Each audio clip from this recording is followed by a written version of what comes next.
विद्यार्थी मित्रांनो, महत्वाचा कन्सेप्ट आपला सुरू आहे. ठेव, स्वीकृती, नूतनीकरणाच्या अटी व शर्ती आपण पाहत होतो. कन्सेप्ट मोठा असल्यामुळे आपण काही पार्ट मध्ये ते पाहत आहोत. यामधला जो 5वा भाग आहे तो आपण आजच्या या तासामध्ये पाहणार आहोत.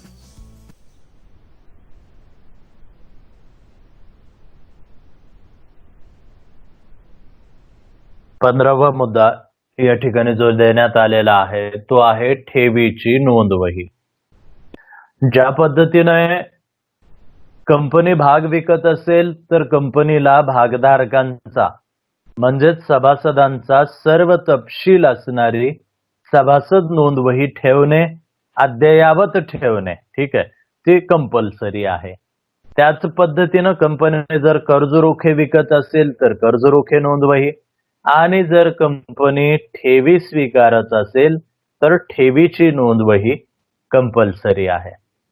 कंपनीने स्वीकारलेल्या ठेवीसाठी किंवा नूतनीकरण करण्यात आलेल्या ठेवीसाठी स्वतंत्र ठेव नोंदवही नोंदणीकृत कार्यालयामध्ये ठेवणे बंधनकारक आहे. या नोंदवहीत ठेवी स्वीकारल्यापासून 7 दिवसांच्या आत ठेवीदाराच्या नोंदी केल्या पाहिजेत. आता ठेव ज्यावेळेस कंपनीकडून स्वीकारण्यात येईल तेवढ्याच ड्युरेशन नव्हे. मागच्या सिलेबस मध्ये या बाबतीत सविस्तर माहिती देण्यात आली होती. इथे तेवढी माहिती देण्यात आलेली नाही आहे. पण एक कन्सेप्ट मागच्या सिलेबस मध्ये होता की ज्यावेळेस कंपनी ठेव स्वीकारते, भले ती 6 महिन्याची असेल, 12 महिन्याची असेल, 36 महिन्याची असेल, ती ठेव स्वीकारल्यापासून 8 वर्षापर्यंत कंपनीला त्या ठेवीची नोंदवही सांभाळून ठेवावी लागते.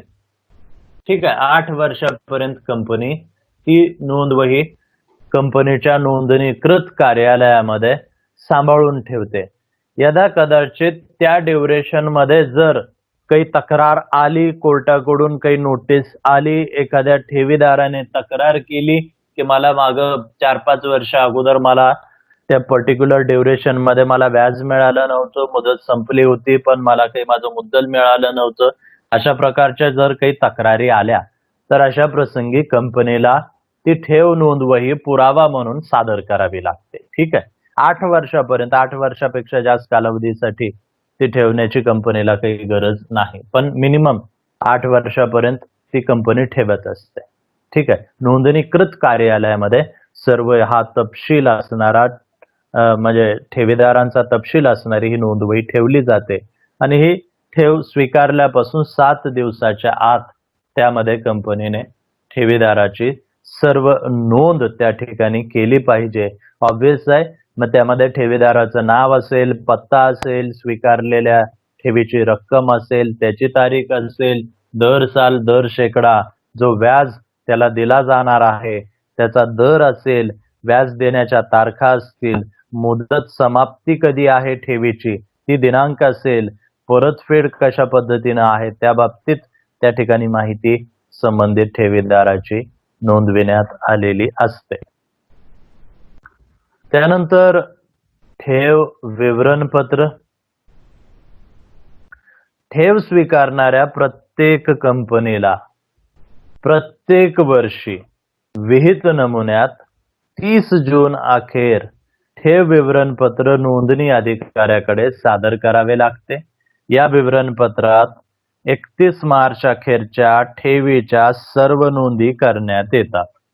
आता ठेव विवरणपत्र, लक्ष द्या की परत या ठिकाणी ठेव 6 महिन्याचे असो, 12 महिने, 18 महिने, 24 महिने, 36 महिने, म्हणजे 6 महिने ते 36 महिन्या दरम्यानची ही जी ठेव स्वीकारली जाणार आहे, ठीक आहे, तर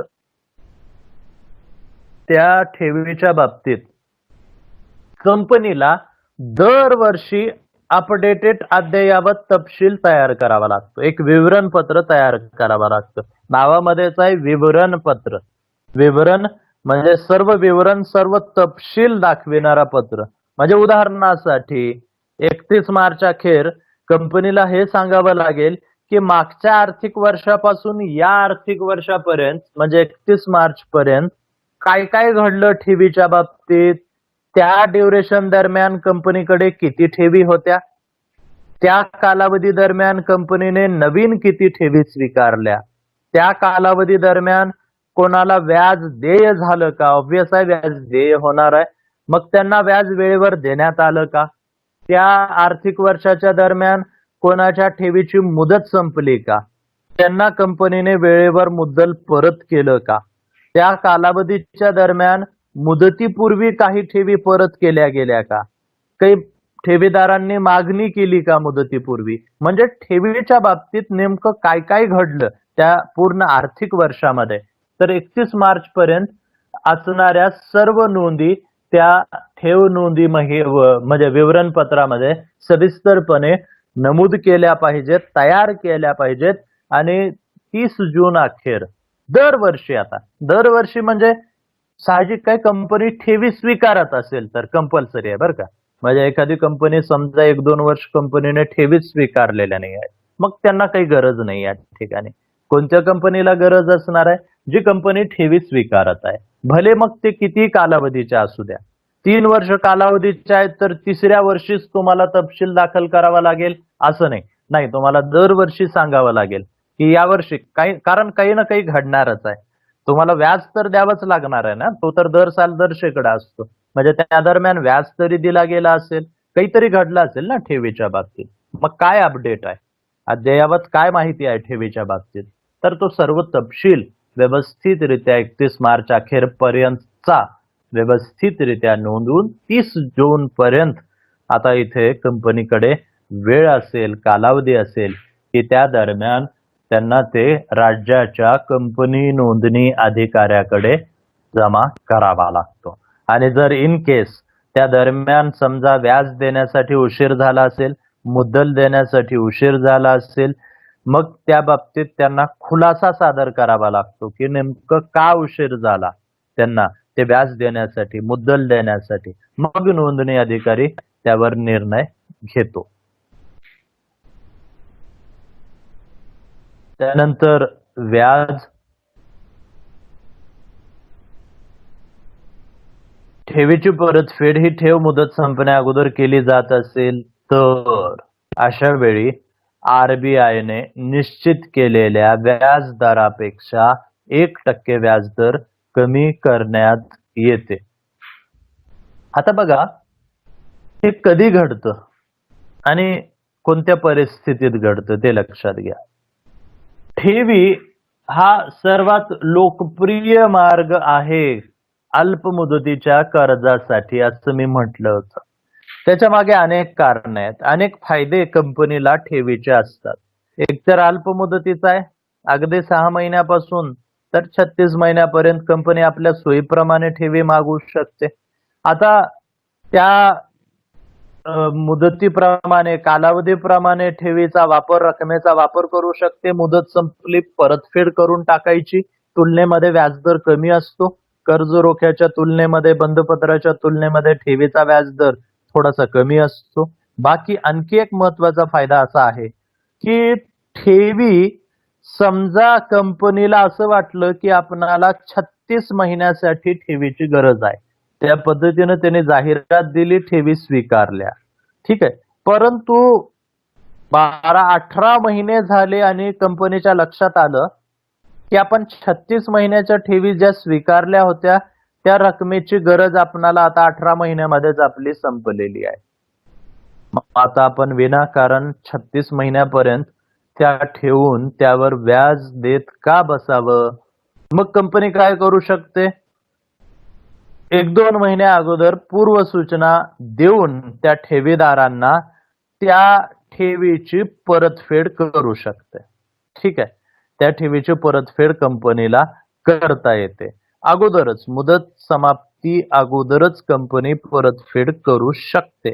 ठीक आहे, त्या परिस्थितीमध्ये कंपनीला फक्त काय करावं लागेल, पूर्व सूचना द्यावी लागेल, जे काही व्याज आहे, जे काही मुद्दल आहे ते देऊन टाकावं लागेल, तिथे काही कमी होणार नाही. पण कधी कधी असंही घडतं की 36 महिन्याची ठेव आहे, 12-18 महिन्यामध्येच ठेवीदार कंपनीकडे मागणी करतो की मी 36 महिन्यासाठी ठेवली होती, परंतु मला आता 12 महिन्यातच 18 महिन्यातच ठेवीची जी आहे त्या रकमेची गरज आहे. आता मला माझी रक्कम परत पाहिजे आहे, कृपया ती द्यावी. आता ती रक्कम कंपनीने परत देणं काही कंपल्सरी नाही, पण संचालक मंडळाला जर योग्य वाटत असेल तर ते परत करूही शकतात. आता ठेवीदाराने मागितलेली रक्कम आहे, ठेव मुदत समाप्तीच्या अगोदर मागितलेली रक्कम आहे.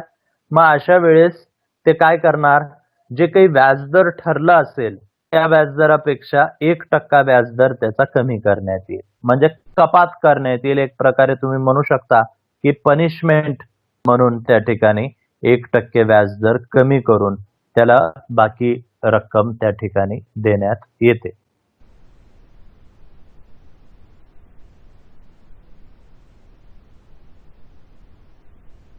त्याचप्रमाणे ठेवीची मुदत संपलेली आहे व ठेवीदाराने ठेवीच्या रकमेची मागणी कंपनीकडे केली आहे, परंतु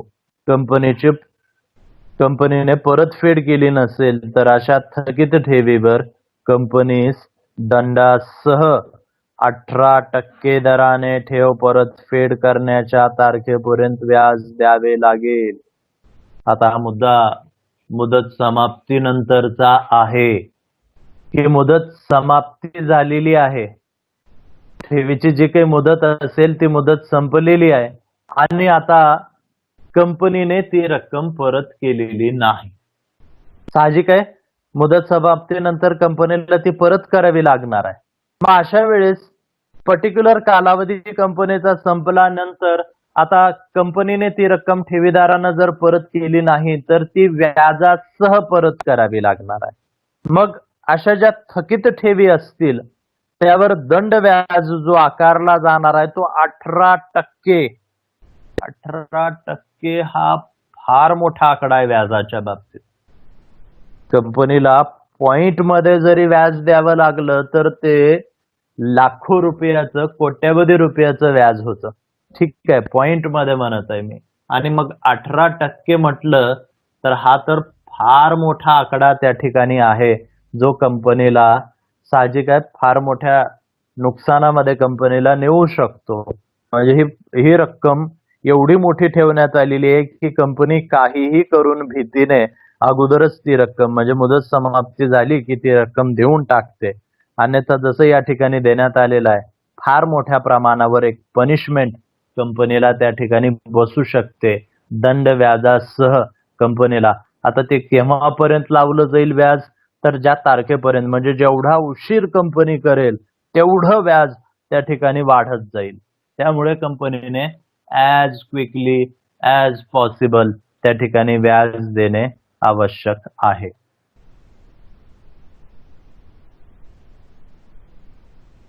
त्यानंतर अटी व शर्तीमध्ये बदल करण्याचा अधिकार. कंपनी प्रत्यक्ष किंवा अप्रत्यक्षरित्या ठेवी स्वीकारण्याच्या किंवा परतफेडीच्या अटी आणि शर्तीमध्ये कोणताही बदल करू शकत नाही. ठेव विश्वस्त करार आणि ठेव विमा करारानुसार ठेव स्वीकारण्याबाबतचे परिपत्रक किंवा जाहिरात प्रसिद्ध केल्यानंतरच कंपनीकडून ठेवीचा स्वीकार करण्यात येतो. आता अटी व शर्ती. भाग विकला जात असेल, कर्ज रोखे विकला जात असेल, ठेवी स्वीकारल्या जात असतील, तर अशा वेळेस त्याच्या ज्या काही अटी आहेत, शर्ती आहेत, त्या अगोदरच ठरतात. बर कंपनी हे ठरवत असताना तज्ञांचा सल्ला घेते. तज्ञ व्यवसाय क्षेत्रामध्ये असणारे त्यांचा सल्ला घेतला जातो. चिटणीस एक्सपर्ट असतो, कंपनीचा चार्टेड अकाउंटंट आहे, कंपनीचे आर्थिक सल्लागार आहेत, कंपनीचे कायदेशीर सल्लागार आहेत. म्हणजे कंपनीकडे भरमसाठ फौज आहे, ठीक आहे, तज्ज्ञांची. त्यांचा सल्ला घेऊन सगळं काही व्यवस्थित विचार करून त्यांनी त्या अटी व शर्ती तयार केलेल्या असतात, ठीक आहे. कंपनीकडे वेळ भरपूर असतो त्या अटी शर्तीसाठी, ठीक आहे. पण ज्यावेळेस या अटी शर्ती एकदा प्रसिद्ध होतात, परिपत्रकामध्ये असो की जाहिरातीमध्ये, आता त्या फायनल झाल्या, ठीक आहे. त्यानुसार कंपनीने आता काही सुरक्षित कर्ज असेल तर विश्वस्तासोबत करार केलेला आहे किंवा मग हे सार्वजनिकरित्या विक्री वगैरेसाठी जाहिराती प्रसिद्ध केलेल्या आहेत, अटी शर्ती त्यामध्ये नमूद झालेल्या आहेत. आता त्या फायनल असतील, त्यामध्ये कोणत्याही प्रकारचा बदल कंपनी करू शकत नाही. आता इथे स्पेशली आपण ठेवीच्या बाबतीत जर पाहिलं तर उदाहरणासाठी ठेवीचा व्याजदर त्याने त्या जाहिरातीमध्ये दिलेला आहे 8.5% त्याने व्याजदर दिला. आता तो फायनल झाला.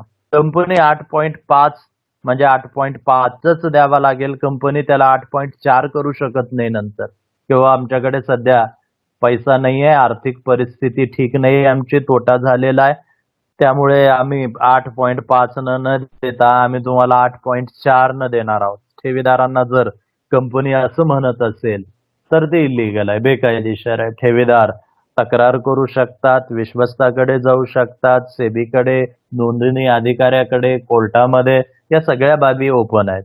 म्हणजे त्या ठिकाणी कंपनी अटी व शर्ती ज्या ठरलेल्या आहेत त्याचं उल्लंघन करू शकत नाही. त्याच्यामध्ये कोणत्याही प्रकारचा बदल कंपनीला करता येणार नाही.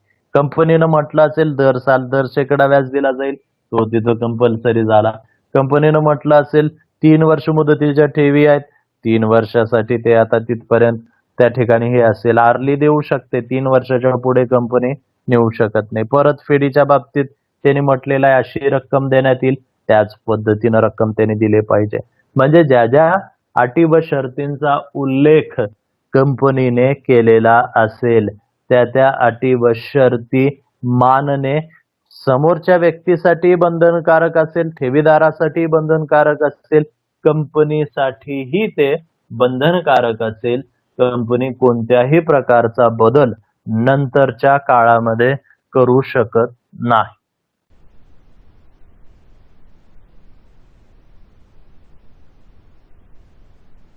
आर्थिक विवरणाबाबत खुलासा करणे.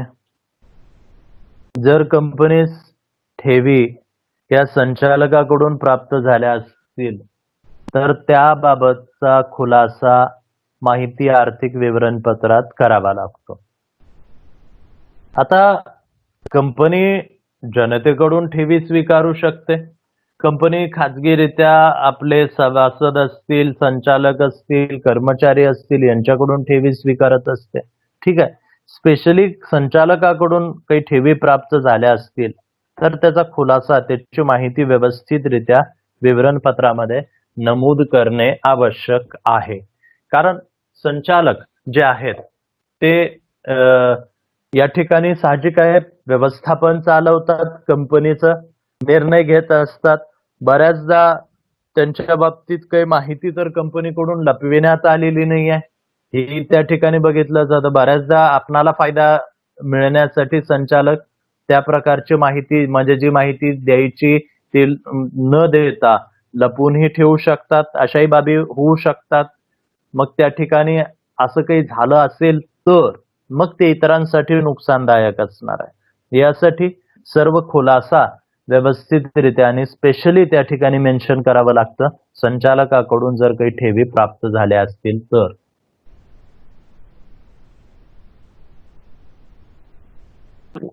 जर कंपनी खाजगी असेल आणि त्याच्या संचालकांनी नातेवाईकाकडून ठेव स्वीकारलेली असेल तरीही त्याची माहिती विवरणपत्रात स्पष्ट करणे बंधनकारक आहे.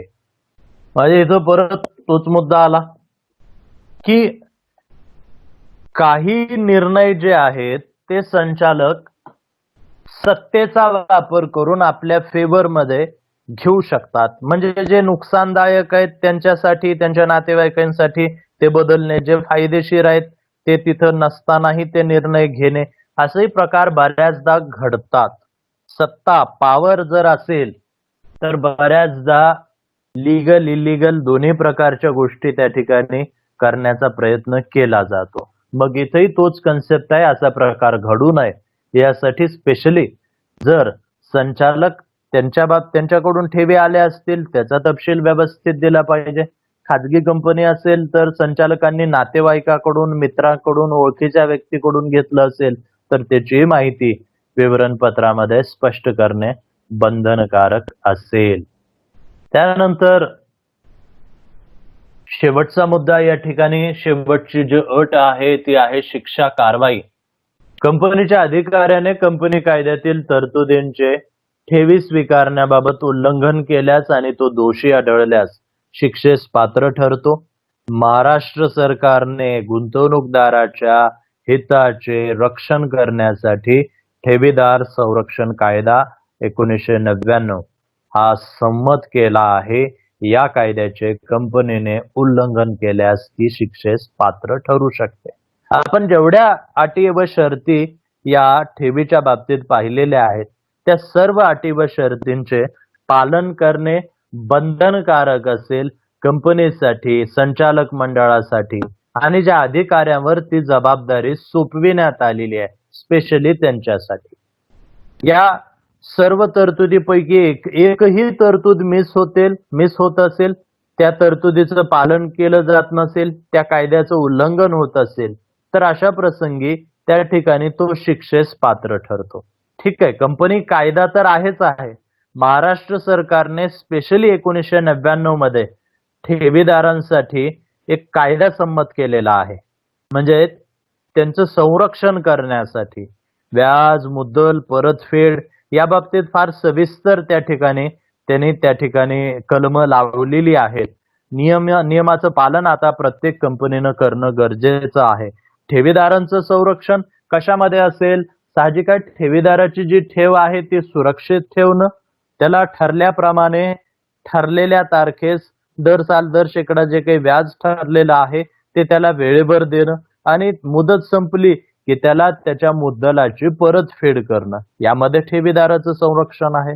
मग यासाठी आवश्यक असणारे नियम तरतुदी ज्या आहेत त्या सर्व नियम तरतुदींचं पालन कंपनीनं करणं बंधनकारक असेल. आता जर उल्लंघन केलं तर संबंधित अधिकारी असतील, संचालक मंडळ असेल तर तो शिक्षेस पात्र ठरेल.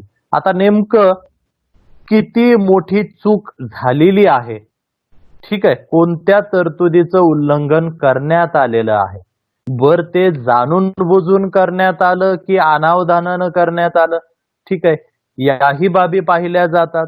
उदाहरणासाठी मुदत संपलेली आहे आणि परतफेड करावयाची आहे पण कंपनीने वेळेवर परतफेड केलेली नाही.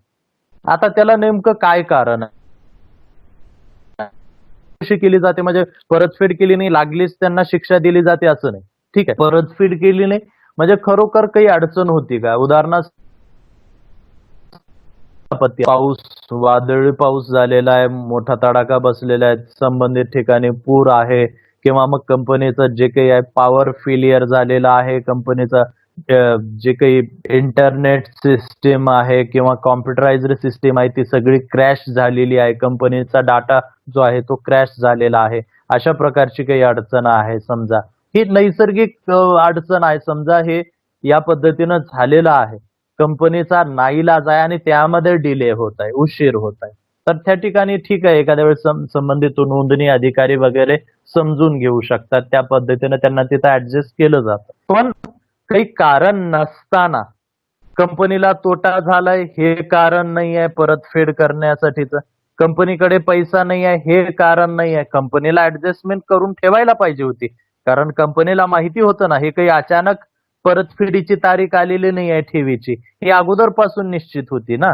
कंपनीनं ठेव स्वीकारले तेव्हाच माहिती होतं कंपनीला की पर्टिक्युलर कालावधीनंतर 6 महिन्यानंतर, 12 महिन्यानंतर, 36 महिन्यानंतर ठेवीची मुदत संपणार आहे. मग कंपनीने अगोदरपासून त्याची तरतूद करून ठेवायला पाहिजे होती. ही काही नैसर्गिक आपत्ती नाही आहे, ठीक आहे, ते कंपनीला ऍडजस्ट करता आलं असतं पण ते कंपनीनं केलं नाही. मग तिथे मात्र शिक्षा जे काही असेल, आर्थिक दंड लावला जाईल, कंपनीला आर्थिक दंड लावला जाईल, संबंधित अधिकाऱ्यांना आर्थिक दंड लावला जाईल. कंपनी आता साहजिक आहे कंपनीला तुरुंगवासाची शिक्षा देता येत नाही. मग संबंधित दोषी असणारे जे काही अधिकारी असतील, जर गुन्हा मोठ्या प्रकारचा असेल तर त्या पद्धतीने अगदी त्यांना तुरुंगवासाची शिक्षा सुद्धा होऊ शकते. म्हणजे इथपर्यंतच्या शिक्षेची तरतूद त्या ठिकाणी आहे. त्यामुळे कंपनीने या संबंधी, ठेवी संबंधी, नूतनीकरणासंबंधी असणाऱ्या सर्व कायदेशीर तरतुदींचं पालन वेळेवर करणे बंधनकारक असेल. तर अशा पद्धतीने या झाल्या ठेव स्वीकृती आणि नूतनीकरणाबाबतीत असणाऱ्या. पुढे जर तुम्ही पाहिलं, शिक्षा, कारवाई हे जे 20 मुद्दे आपण जर पाहिले, त्याच्या पुढे असणारा जो मुद्दा आहे या प्रकरणामधला 5.3 चा जनतेकडून ठेवी स्वीकारण्याची कार्यपद्धती, हा जो आपला 25% सिलेबस वगळण्यात आलेला आहे, त्यामध्ये हा मुद्दा या पेजवरचा एवढा, पुढच्या पेजवरचा पूर्ण पेज आणि त्याच्या पुढचा जो पेज आहे म्हणजे 82 नंबरच्या पेज पर्यंत हा मुद्दा वगळण्यात आलेला आहे. म्हणजे याचा अर्थ असा झाला की इथं हे प्रकरण संपलेलं आहे. म्हणजे पुढच्या प्रकरणाचा सगळा कन्सेप्ट हा सिलेबस मधून वगळला असल्यामुळे आपण असं म्हणू शकतो की आपलं हे ठेवीचं प्रकरण इथंच संपलेलं आहे. ठीक, धन्यवाद. Okay sir, thanks.